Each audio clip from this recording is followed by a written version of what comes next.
Some people may know a band called New Order, but for every order there's always a past full of disorder. And for this band, this disorder is called Joy Division. Joy Division was an English rock band that conquered the heart of a lot of people in 1976. Until they broke up in 1980 because of their vocalist's suicide, Ian Curtis. The band made Unknown Pleasures and Closer, two albums really unique and different with lyrics full of layers about love, anxiety and questions about life. So in 2007 a movie called Control came out, directed by Anton Corbijn, telling the story about how Ian Curtis became a musician and came across his band members and friends, also showing his problems in early life, his marriage, anxiety and depression. The first thing you notice about this film is that since the beginning to the end, it's black and white, reinforcing the melancholic feelings and showcase how Ian Curtis viewed the world, the way he felt about people in general, and how life seemed so pointless to him. It can be seen when he is writing, which by the way is one of the best I've seen in music lyrics.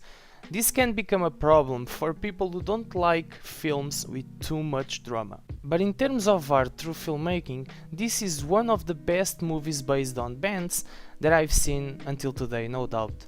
The color choice really fits with the tone of the movie and gives a sense of a classic vintage film, especially in the scenes where the band act. Overall, the camera work and the visuals in this movie are really amazing.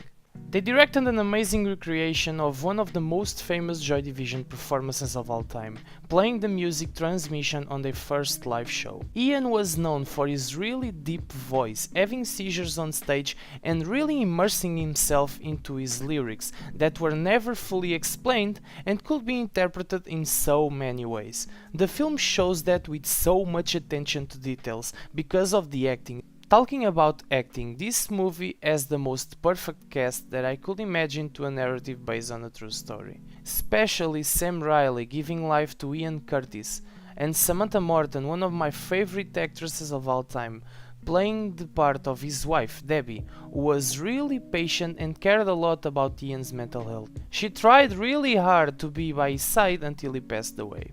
The movie also does a great job showing the characters' motivations, like why they wanted to become musicians, but also never explaining why Ian was so depressed all the time.